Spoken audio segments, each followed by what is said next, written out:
দশক ভূমিকম্পের খবর জানাচ্ছিলাম।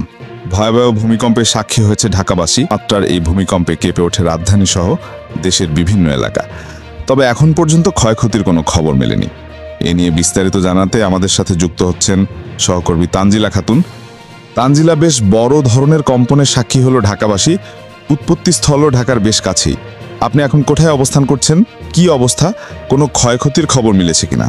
মিলে আপনি জানেন যে আমি কিছুক্ষণ আগেই কিন্তু এখানে ভূমিকম্প অনুভূতি হয়েছে ঢাকার বিভিন্ন এলাকায়, এছাড়াও দেশের বিভিন্ন স্থানে কিন্তু ভূমিকম্প অনুভূতি হয়েছে। এবং আমি এইখানে এখন বর্তমানে রয়েছি মিরপুর 14-তে, এবং এইখানে আমরা দেখতে পাচ্ছি যে একটা ভবনে, প্রিন্স বাজার নামে একটা ভবন রয়েছে, সেই ভবনে কিন্তু ফাটল দেখা দিয়েছে। এবং আপনাকে যদি বলে রাখি যে এই যে ভূমিকম্পটা অনুভূতি হয়েছে, এটি কিন্তু নরসিংদী জেলার মাধবী পৌরসভায় কিন্তু এটি মূলত এই ভূমিকম্পের উৎপত্তিস্থল। এবং এখানে কিন্তু এখানে অনেক গার্মেন্টস রয়েছে, এবং এখানকার যারা গার্মেন্টস কর্মীরা রয়েছে তারা কিন্তু অনেক আতঙ্কের মধ্যে বিরাজ করছে।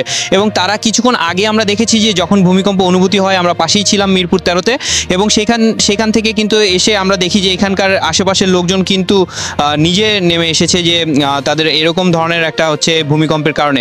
এবং আপনি ইতিমধ্যে আপনারা দেখতে পাবেন যে এখানে আশেপাশে অনেক লোকজন কিন্তু আমার সামনে রয়েছে, এবং তারা কিন্তু এই ভূমিকম্পের কারণে তাদের অফিস কিছুক্ষণ আগে কিন্তু বলেছেন যে ছুটি ঘোষণা করেছেন, এবং তাদের যে আজকের যে কর্ম ছিল, সেই কর্ম কিন্তু কিছুক্ষণের জন্য কিন্তু তাদের আজকের দিনের জন্য তাদেরকে বিরতি ঘোষণা করেছে। এবং আপনাকে আরেকটু বিষয় জানিয়ে রাখা ভালো যে এই যে ভূমিকম্পের যে বিষয়টি, সেটি কিন্তু 10:39 কিন্তু অনুভূতি হয়। এবং তারপর থেকে কিন্তু এখানে যারা মানুষজন রয়েছে তারা কিন্তু বিভিন্নভাবে তাদের নিজেকে বাঁচানোর জন্য কিন্তু বিভিন্ন বিল্ডিং থেকে নিজে নেমে আসে, এবং তারা কিন্তু তাদের যে সেফটির বিষয়টা তারা বলতেছিল যে আমাদেরকে অনেক আতঙ্ক লাগতেছিল, অনেক ভয় লাগতেছিল, মনে হচ্ছিল যে কোনো সময় ভবনটা ভেঙে যেতে পারে।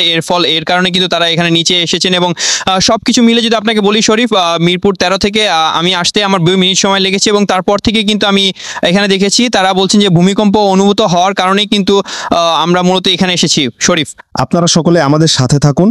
আবার নতুন কোনো নিউজ নিয়ে ফিরে আসছি আপনাদের সাথে।